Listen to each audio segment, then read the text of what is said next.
You guys probably haven't seen this garage. Today we are going to be installing a angle kit on the Drift MX-5 because if you don't already know, the lock to lock, the angle on these MX-5s is just absolutely trash. It's absolutely trash. We need to do something about that. So my channel partners, Destroy or Die, I'm sure you've heard of them, make these sick lock kits. So we're gonna be installing them one today. We're gonna be seeing how easy it is to install. I'm gonna be showing you guys how to do it, step-by-step process, and troubleshooting if we run into any. So let's get it. Let's get into it. Before we take the wheel off, I'll go put the key in the ignition and we'll turn it full lock so that we can get a picture of the before and after of the lock. So we're at true there. We'll turn it all the way in. It's our full lock, and we'll go the other way. That's our full lock. First step, we're gonna get these wheels off. So once the wheel's off, we've exposed all the components we need to expose. No other panel has to come off. All right, so once the wheel's off, this is what you're gonna be looking at. Now, it may look scary or there's too many parts, but trust me, this is not that complicated, and I will walk you through it, okay? All right, so essentially, we have a few components here. We have our brake setup, our rotor, our caliper, and our pads. We have our knuckle, which sits back here. We have our wheel bearing, and these are our control arms, LCA and UCA, which stands for lower control arm and upper control arm. And then we have our coilover, or our strut. There's really not that much going on here. And to get all of this apart and to start getting our new parts in, really gonna be a breeze. So let me walk you through it. Okay, so the first thing that we need to take off is the brake caliper. Now to do this, all you have to do is remove 2 bolts at the back, and I'll show you them now. Okay, we're gonna take the 2 caliper bolts out.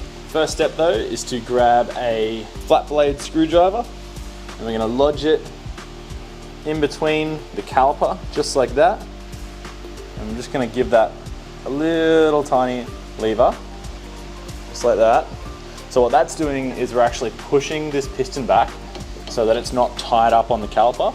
So if you don't do that and you take the bolts out, this is gonna be hard to get back on and off. Be careful, don't push it all the way back, just give it a little lever and you should be all good. So once we've done that, we'll take the bolts out and then we'll remove the caliper. All right, from what I understand, the caliper bolts are a 13. I'll just give them a 1 bolt. And now just be careful when doing this because the caliper is actually what holds on the brake rotor, right? So as soon as you take this off, the brake rotor is going to come free. Now we can lift our brake rotor off. See how this is now wavy? It's wobbly. What we'll do is we'll take our caliper off, and now make sure none of the parts go flying, and just set that down. Don't set it down so that it's got tension on the brake line. I'll show you in a second. The rotor comes off and that goes to the side. This is your brake line. Make sure it is not twisted or in some weird angle, and make sure that it doesn't have any tension on it. You want that sitting on the ground or elevated on something. All right, next step, we are going to start dismantling what we can see now. So what you're looking at right now is the knuckle, which connects both control arms, and we've also got the wheel bearing. Now to get the wheel bearing off, what we have to do is we've got to get a chisel and a hammer, and we have to pop this cap out, which will expose a 29mm nut, and then we'll be able to take that off. So now we're up to the stage of getting this cap off. So what you're going to need is a chisel, just like this one, and a pretty decent hammer.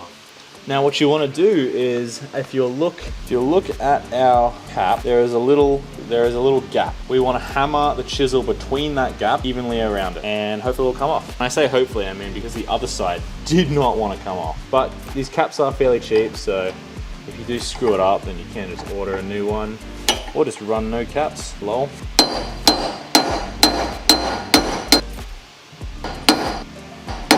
Nala! Hello, chicken. Okay, Nala, you cannot be in the video. Oh, you can't, you're not a mechanic. Nala, go on. Hey, get out of here. Ah, no. I am very sorry for that disturbance of my 14-week-old puppy, but it has been some hours and now we're back to it. We just gotta get this cap off. So as you can see, I've deformed the cap quite a bit, so I'm going to order myself 2 new ones. But what that does is that opens us up to see the wheel bearing nut. I think this is a 29mm or a 1 1/8 inch. You can use either or because I do not have a 29mm socket. It's very uncommon. So you'll just want to punch so the nut that goes on these has a little divot. We just want to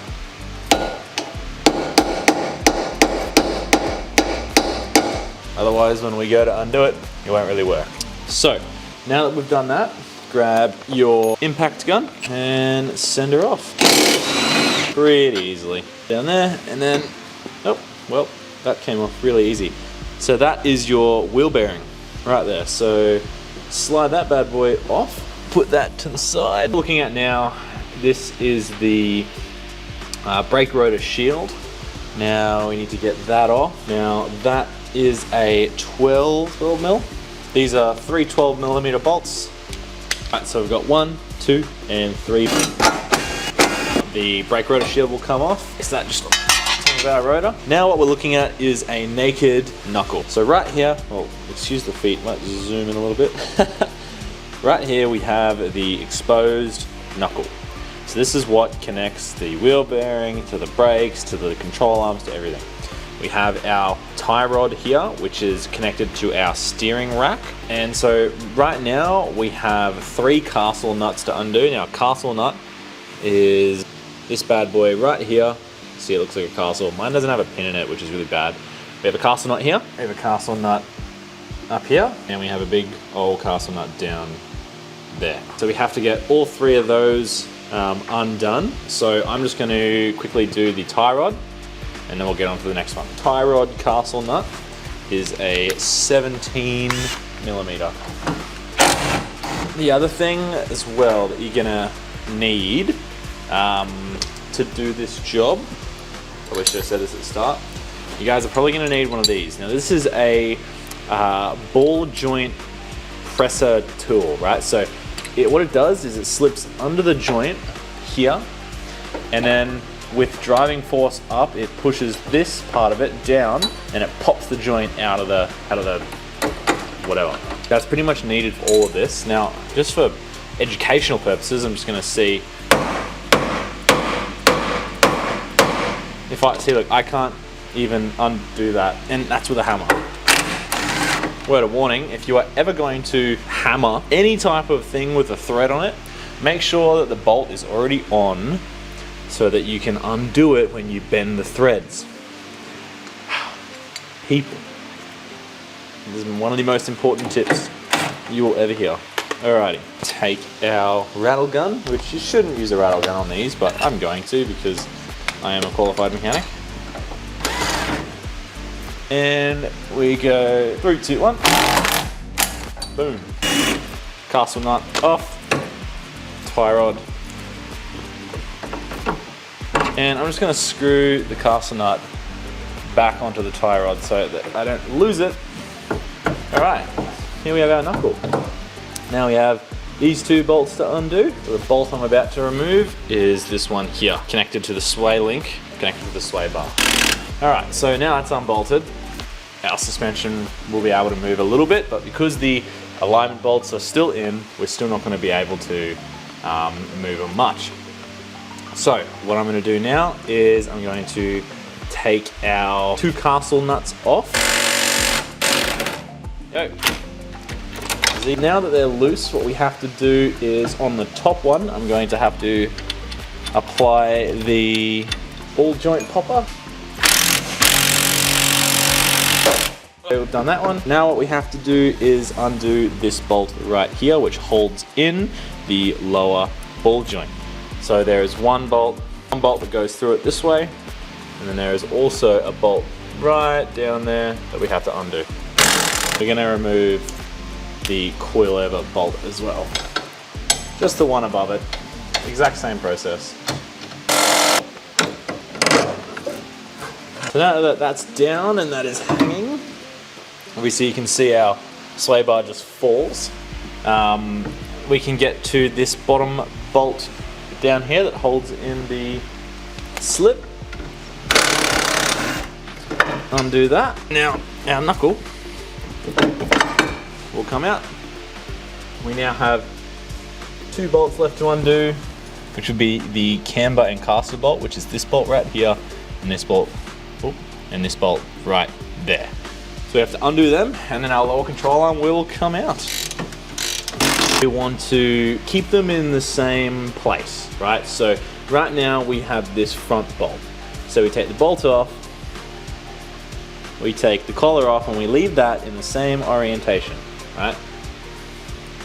And then we take the bolt out, like so. And then what I like to do is literally put it back together as if it's in the car, and then I'll always put one at the front and one at the rear, so I know those bolts go there, and I'm not going to put them in the wrong spot.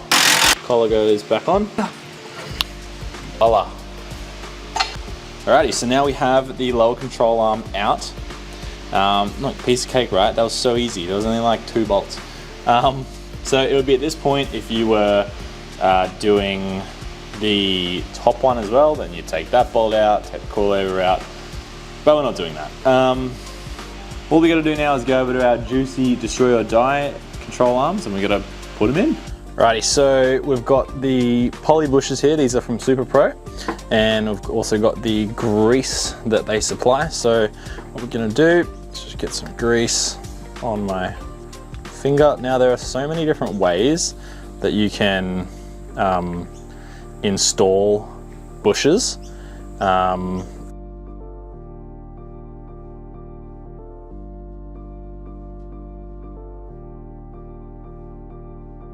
Alrighty, there we have it.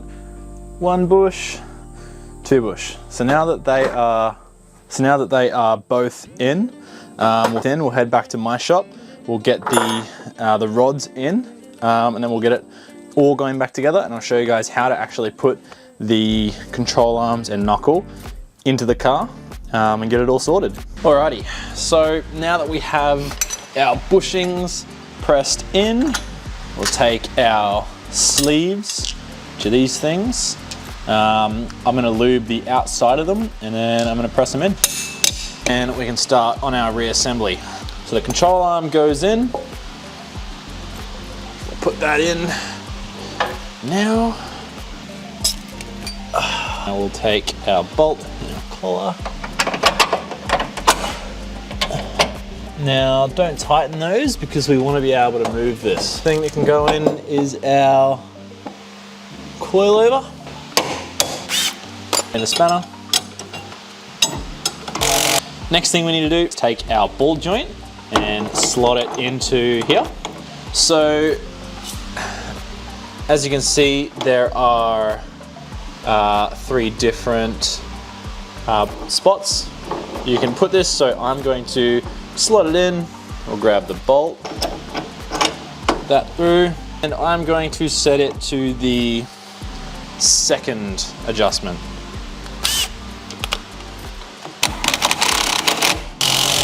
Make sure this one's tight. Alrighty, bring this bad boy up. We can take our super knuckle, and all we're gonna do is slot that bad boy onto there. We're going to spin our castle nut onto there. And I can bring that up. Grab my multi. And tighten that down. So now we have that connected. We're pretty much done. All we need to do, slip the wheel bearing back on. So this kit eliminates the plate that we use. We'll slip our hub back on. I'm not going to do this one all the way up, but if you were to do it all the way up, then remember you would have to punch that notch back in. Now that allows us to put a wheel on, and we can test how much our lock has improved. So without further ado, let's get a wheel on there, and I'll connect the other tie rod end on the other side, and we can see what the lock is.